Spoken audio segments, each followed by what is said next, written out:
A pleasant morning to all of you, my dear sisters and brothers.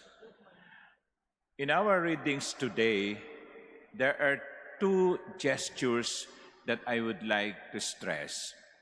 The first is the one did by Abraham in the first reading from the book of Genesis.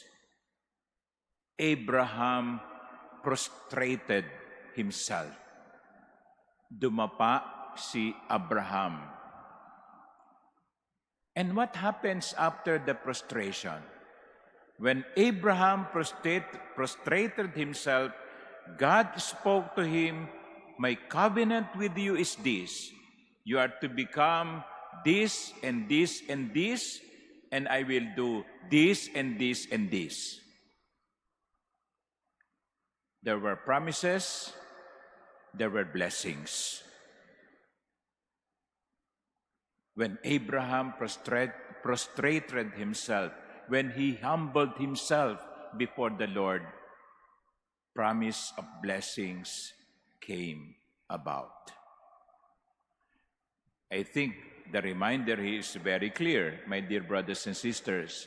Kapag tayo ay nagpapakababa sa harap ng Diyos, kahit na hindi tayo dumadapa, basta tayo ay nagpapakababa sa harap ng Diyos, ang Diyos ay bibigyan tayo ng ibayong pagpapala. When Abraham prostrated himself before God, God blessed him. That is the first gesture. Abraham prostrated. The second gesture is found in the gospel towards the end.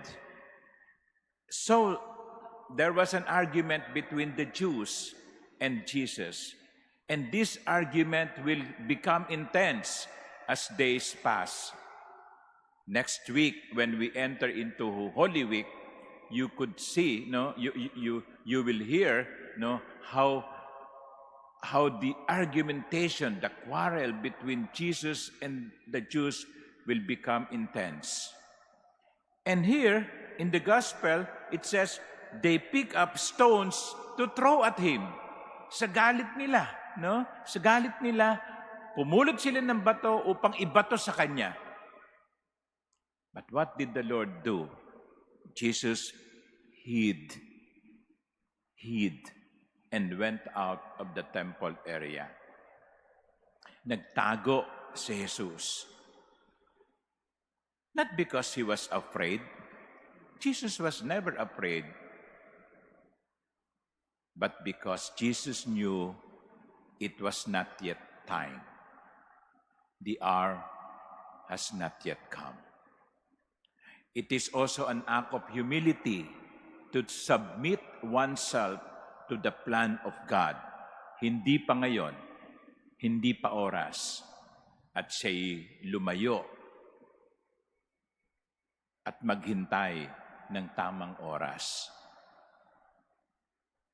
Pero pag dumating ang oras, dadating ang oras, he would say that the time had come, the hour had come, Jesus would face the hour with courage. But for now, the virtue is humility. Hide.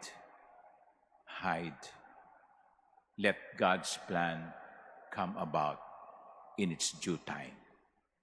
Sa mga ginigili kong kapatid, sa unang pagbasa at sa Ebanghelyo, ipinakita sa atin ang kahalagahan ng kababaan ng loob. Si Abraham dumapa sa harap ng Diyos at pagpapala ang ipinalit ng Diyos sa kanyang kapakumbabaan. Si Jesus, isinuko ang kanyang sarili sa kalooban at plano ng Diyos.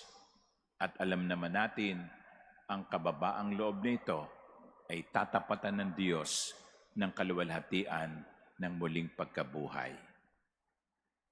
My dear brothers and sisters, let us be humble. Let us prostrate ourselves before God. Let us surrender everything to God's plan. After all, we know that God knows what He's doing. Amen.